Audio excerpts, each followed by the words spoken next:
हरे कृष्णा। तो अभी मैं आपके सामने कुछ रसखान के पद हैं, उनकी चर्चा करेंगे, उनको गाने का प्रयास करेंगे।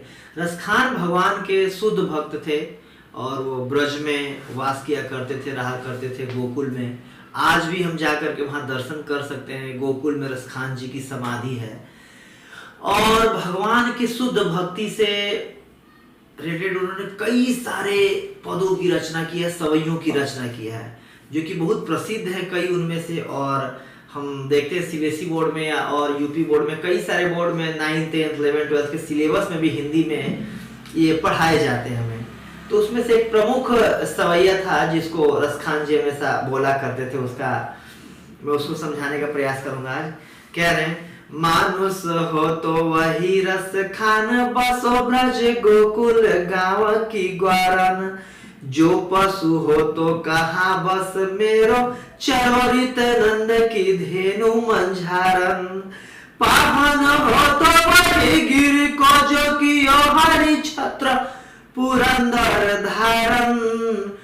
जो खग हो तो बसेरो करो मिली, कारिंदी कुल कदम्ब की डारन।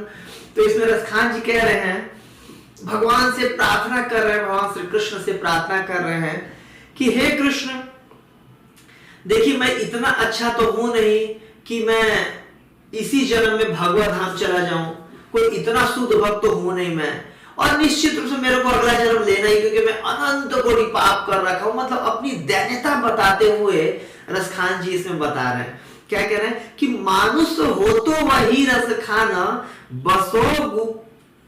बसो ब्रज गोकुल गांव की ग्वारन। कि अगर मेरा मनुष्य के योनि में अगर अगला जन्म मिलता है तो मैं क्या चाहता हूं कि मेरे को दोबारा से इसी ब्रज में, ब्रज 84 कोस में गोकुल गांव के ग्वाले के रूप में मेरा जन्म मिले, ताकि कृष्ण का सानिध्य मुझे प्राप्त होता रहा। ब्रज में धाम मांग रहे कि किसी भी परिस्थिति में मेरे को ब्रज में वास चाहिए, ब्रज से हे कृष्ण मुझे अलग मत करिए।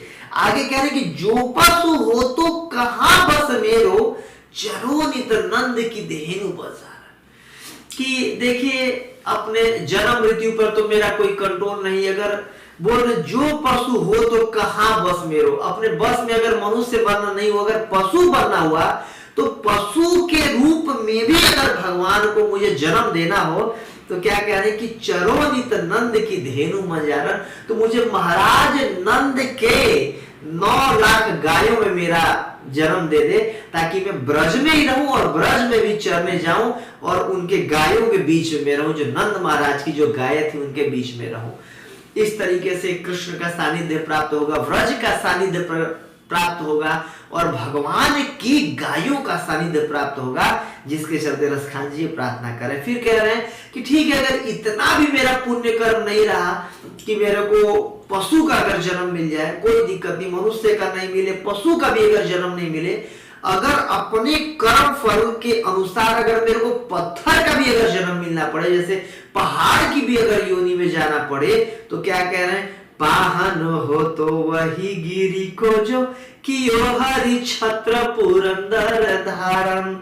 कि अगर मेरे को पहाड़ की अगर योनि में भी जाना पड़े तो जो हरि ने, जो भगवान ने, जो कृष्ण ने पुरंदर, पुरंदर इंद्र को कहते हैं, जो इंद्र के कारण जब इंद्र खूब मूसलाधार वर्षा कर रहे थे व्रज में, तो उस समय भगवान ने गोवर्धन पर्वत को अपने हाथ पे उठा लिया था, उसकी उंगली पे, सबसे छोटी उंगली पे उठा लिया था। तो वही कह रहे हैं कि अगर पहाड़ की योनि में भी जाना पड़ा, अगर पत्थर भी होना पड़ा, तो हे भगवान मुझे आप गिरिराज गोवर्धन पे मुझे पहाड़ के रूप में जन्म दीजिएगा, पत्थर के रूप में जन्म दीजिएगा, ताकि मैं इस ब्रज में ही रहूं, ब्रज से बाहर कहीं न जाऊं और कृष्ण का मुझे सानिध्य प्राप्त होते रहे, भगवान के भक्तों का सानिध्य प्राप्त होते रहे। इसलिए कह रहे हैं कि पाहन हो तो वही गिरी को जो कियो हरि छत्र पुरंदर नारो। जो हरि ने, कृष्ण ने छत्र के रूप में, छाते के रूप में जो गोवर्धन को उठा करके ब्रज में सब लोगों की रक्षा की थी, तो वो यहाँ पर मांग रहे, भगवान से प्रार्थना कर रहे। देखिए कितना शुद्ध भक्त का, बिल्कुल शुद्ध भक्ति से ओतप्रोत ये बिल्कुल प्रार्थना है।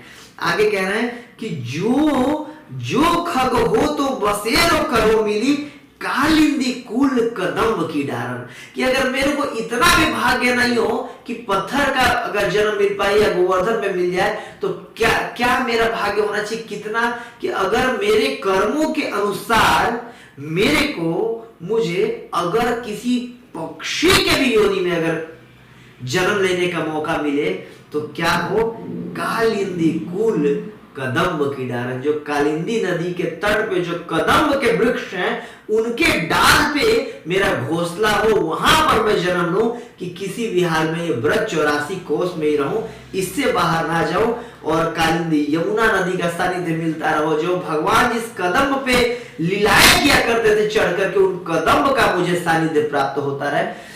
कुल मिलाकर के रसखान जी प्रार्थना कर रहे हैं कि हे कृष्ण, चाहे कोई भी मेरा जन्म हो, अपने कर्मों के अनुसार मुझे अपने भक्तों से अलग मत कीजिएगा, अपने धाम से मुझे अलग मत कीजिएगा, यही मेरा प्रार्थना है, बाकी तो हमारे हाथ में क्या ही है। तो भक्तों को इस प्रकार का जो शुद्ध भक्तों की प्रार्थनाएं हैं करनी चाहिए। हरे कृष्ण।